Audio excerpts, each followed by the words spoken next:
1690,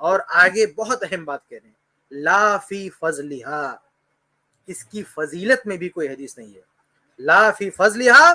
ولا فی نسخ الآجال فیہا، نہ اس کی فضیلت میں کوئی حدیث ہے اور نہ اس بارے میں کہ اس میں قسمت کا فیصلہ ہوتا ہے۔ فلا تلتفتوا الیہا، اس لیے کہتے ہیں کہ مسلمانوں ان حدیثوں کی طرف توجہ مت کرو، اس میں سے نہ فضیلت کی ثابت ہے، نہ ایک ہی مقدر لکھا جاتا ہے، ایسی کوئی حدیث ثابت نہیں ہے۔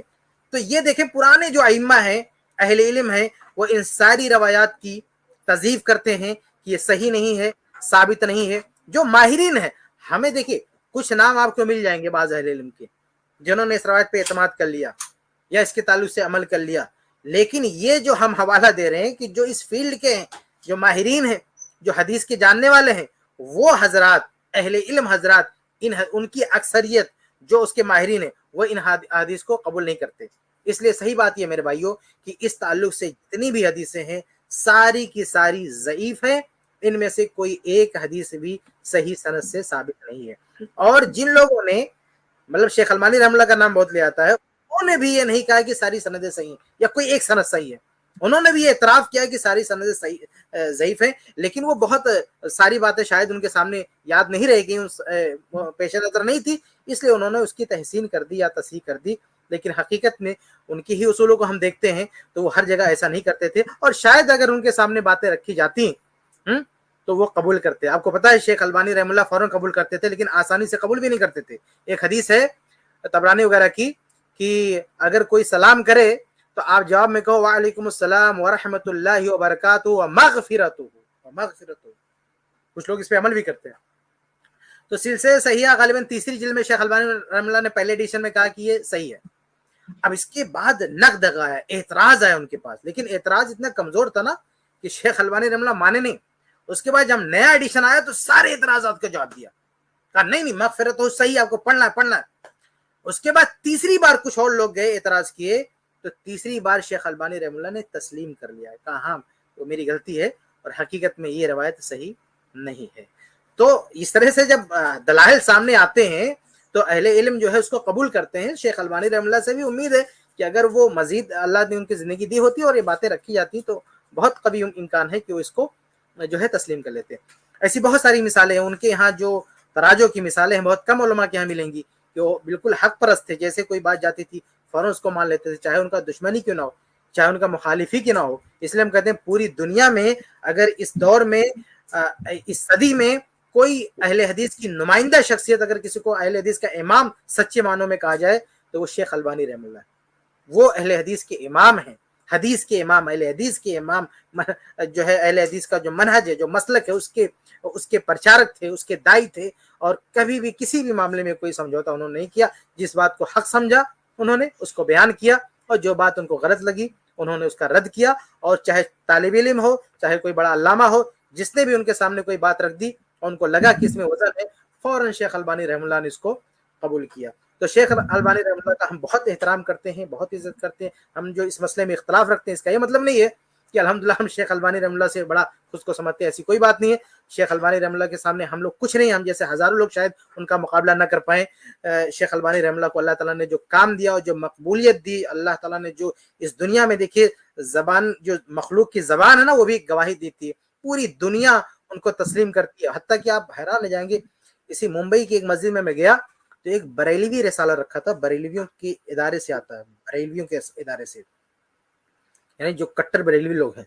ان کے مدرسے سے ایک میگزین نکلتی، میگزین، منتھلی میگزین۔ میں پڑھنے لگا، اس میں وہ جو واقعہ تھا نا کہ اللہ کے نبی صلی اللہ علیہ وسلم نے خودکشی کا ارادہ کیا، وہ صحیح بخاری میں بھی ہے لیکن سند سے اٹیچ نہیں ہے وہ، تو اس کو لوگ صحیح بخاری کے سند کے بیان کرتے ہیں۔ تو اس بریلوی مصنف نے یا کیا کہتے ہیں رائٹر نے ایک تحقیقی مضمون لکھا اور کہا کہ یہ حدیث ضعیف ہے، اور لاسٹ میں لکھتا ہے کہ عرب کا اسکالر شیخ البانی نے بھی اس کو ایسے سے کہا ہے۔ تو شیخ البانی کی پوری تحقیق وہ اس میں رکھ رہا ہے اور آخر میں نام بھی دے رہا ہے۔ یہ اللہ تعالیٰ نے، آپ سوچو مطلب کتنا بڑا مقام دیا تھا شیخ البانی رحمہ اللہ کا، کہ وہ ایک بدعتی شخص یہاں کا مطلب کہاں شیخ البانی اور یہاں کا کس کونے میں بیٹھا ایک بریلوی شخص جو ہے ان کی کتابوں کو پڑھ رہا ہے اور اس سے استفادہ کر رہا ہے، حوالہ دے رہا ہے اور کتاب میں لکھ بھی رہا نہیں، اپنی بات کو وزندار ثابت کرنے کے لیے شیخ البانی کا حوالہ دے رہا ہے۔ وہ چاہتا تو چھپا بھی سکتا تھا،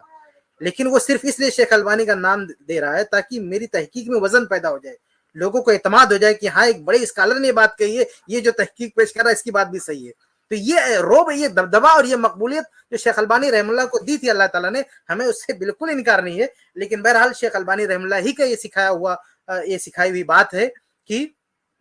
حدیث کے جو اصول ہیں ان کو سامنے رکھنا ہے اور کسی سے بھی غلطی ہو سکتی ہے اور ہمیشہ اس میں تحقیق اور تفتیش ہمیشہ جاری رہنی چاہیے۔ ایسا نہیں کہ کوئی ایک چیز آپ پکڑ لیے تو آپ اس پہ جم جائیں، جمود اختیار کر لیں کہ نہیں ہم اس سے نہیں ہٹنے والے ہیں، ہم دلائل کے تابع ہو کر رہے ہیں۔ تو یہ پہلی بات میں عرض کر رہا تھا، کافی لمبی بات ہوگی، معذرت چاہتا ہوں، حالانکہ ہم نے ابھی سرحدوں پر تفصیل سے گئے ہی نہیں، میں صرف اصولی باتیں آپ کے سامنے رکھ رہا تھا، لیکن میں یہ پہلا حصہ ختم کرتا ہوں کہ یہ جو جتنی بھی روایتیں ضعیف پیش کی جاتی ہیں جس میں نام ہے، مینشن ہے 15 شعبان لیلۃ النصف من شعبان، یہ جو مینشن ہو کے جتنی روایت میں آتا ہے یہ ساری کی ساری روایتیں ضعیف ہیں، اس میں سے کوئی بھی صحیح نہیں ہے۔ اب آتے ہیں دوسرے پارٹ پہ، پھر میں بات ختم کروں گا۔ جی اس سے آپ بے فکر رہیں، تو میں یہ کہہ رہا تھا کہ جیسے اتنی حدیثیں کسی کی فضیلت کی نہیں مل رہی ہیں، مطلب 100 سے بھی زیادہ، لیکن وہ تھوڑی ضعیف معلوم ہو رہی ہیں، کوئی تھوڑی کم بھی ہوگی، تو اس عمل کو کیا کہتے ہیں بالکل کی وضاحت میں دیکھو، 100 کی وضاحت میں کر دوں، 100 کا مطلب یہ نہیں کہ الگ الگ سورس، جب یہ سندوں کو گنا جاتا ہے نا، اس کا یہ مطلب نہیں الگ الگ سورس۔ میں آپ کو بتاتا ہوں، جیسے مثال کے طور پر ممبئی میں آگ لگتی ہے تو اس کی خبر میں دلی میں جا کے دیتا ہوں، تو میں جہاں پہ دے رہا ہوں مان لیجیے 1000 لوگ بیٹھے ہوئے ہیں، تو 1000 لوگوں، پھر اس واقعے کو کتنے لوگ بیان کریں گے؟ 1000 لوگ بیان کریں گے، تو وہ سند 1000 نہیں ہو جائے گی، وہ ایک ہی سند ہے اصل میں۔ جو اصل واقعے سے یعنی اوپر جو ہوتا ہے، یعنی اصل جو متن ہے نا، متن سے جڑی ہوئی جو سند ہے اسی کا اصل اعتبار ہوتا ہے۔ نیچے جیسے جیسے آپ اتریں گے نا ویسے سندیں بڑھتی چلی جائیں گی۔ تو جب یہ کہا جاتا ہے 100 سند ہے، اس کا مطلب نہیں کہ 100 سورس ہے، یعنی نبی سے روایت کرنے والے 100 لوگ ہیں، ایسا یہ مطلب نہیں ہوتا ہے۔ تو جیسے میں نے ممبئی میں کوئی واقعہ دیکھا جا کے دلی میں بیان کیا، اب 1000 لوگ بیان کر رہے ہیں۔ جیسے میں نے کہا کہ کوئی واقعہ پیش آئے گا، کوئی بھی واقعہ میں نے بیان کیا کہ یہاں پہ پیش آیا، مان لی کہ کسی کے بارے میں میں نے خبر دی کہ فلاں آدمی مر گیا، جا کے میں نے دلی بتایا، اب دلی میں 100 لوگ اس کو بیان کر رہے ہیں، لیکن اسی ممبئی میں اس دن، یعنی جس دن میں نے بتایا مرا نا، اس دن کے بعد 10 لوگ جا کے بیان کر رہے ہیں کہ نہیں جس کو انہوں نے کہا کہ مر گیا وہ تو زندہ ہے، ہم 10 لوگوں نے دیکھا زندہ ہے۔ تو اب بتائیے میرے حوالے سے 1000 نہیں مطلب لاکھوں لوگ روایت کریں اور 10 لوگ ڈائریکٹ یہاں سے بیان کریں، تو یہ 10 لوگ لاکھوں پہ بھاری ہیں، یہ 10 لوگ نا لاکھوں پہ بھاری ہیں، کیونکہ لاکھوں لوگوں کا سورس صرف میں اکیلا ہوں اور یہ 10 لوگ ڈائریکٹ یہاں سے بیان کر رہے ہیں۔ تو یہ کبھی مت سمجھیے کہ 100 سند ہونے کا مطلب ہے کہ 100 الگ الگ جو ہے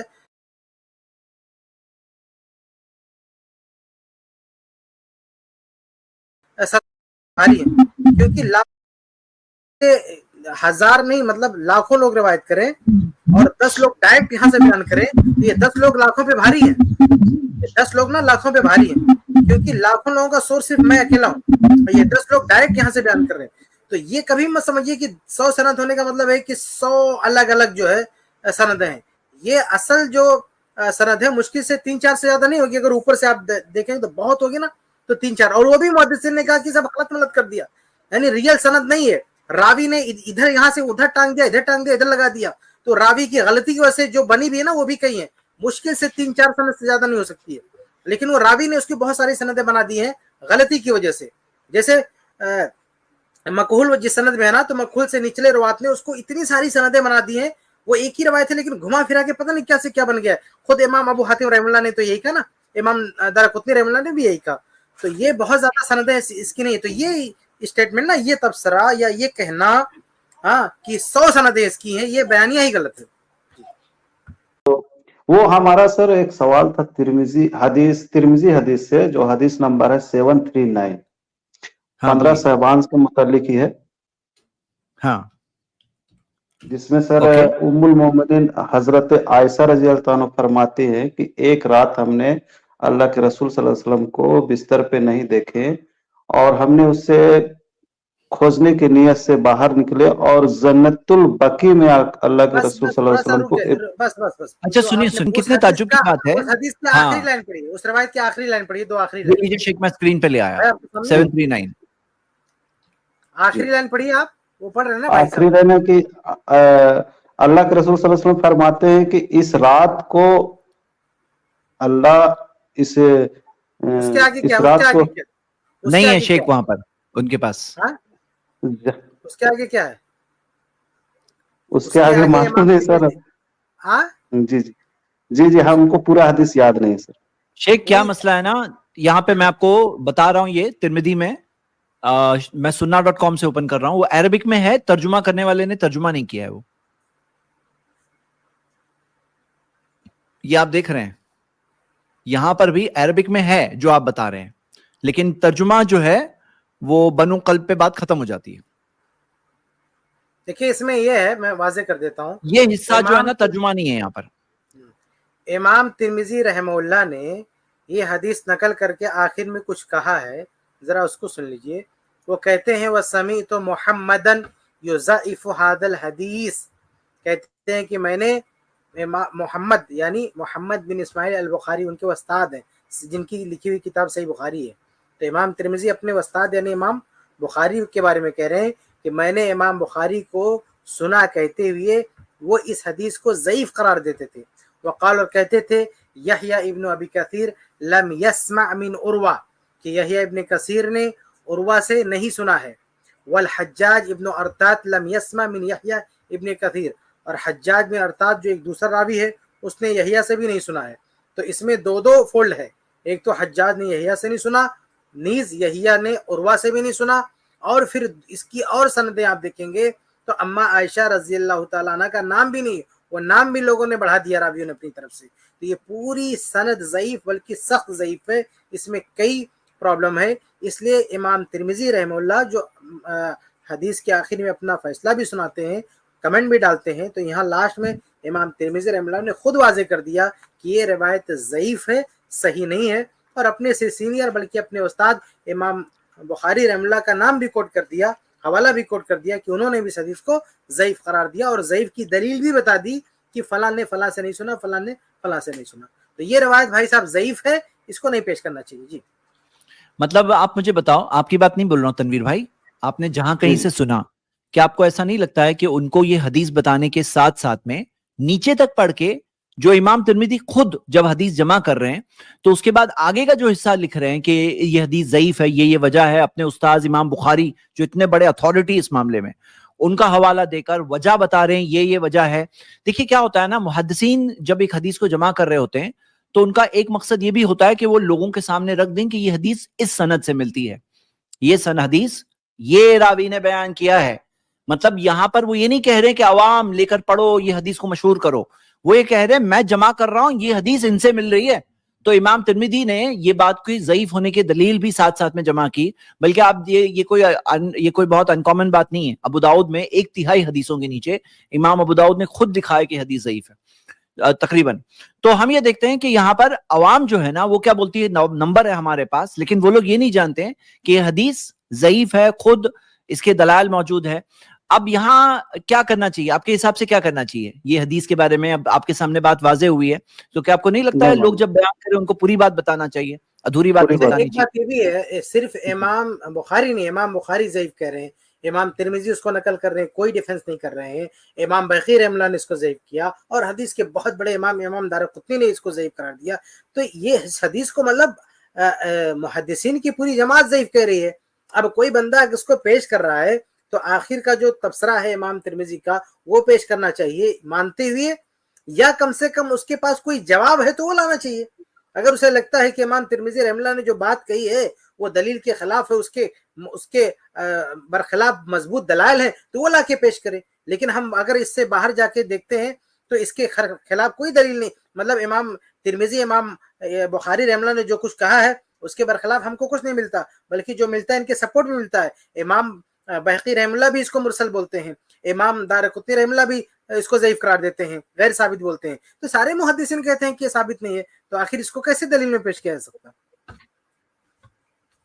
میں یہ کہہ رہا تھا کفایت بھائی یہ بات ہی بیان کر دیجئے، جیسے وہ زید بھائی نے تھوڑا چھیڑ دیا تھا نا کہ محدثین ضعیف حدیث بیان کرتے ہیں اس لیے بھی تاکہ لوگ جان جائیں کہ یہ حدیث ضعیف ہے اور اس کو صحیح سمجھ کے کہیں عمل نہ کر لیں. اس کو بھی تھوڑا واضح کر دیجیے موقع میں ہے. ہاں دیکھو، کسی کے ذہن میں کچھ لوگ نا اپنے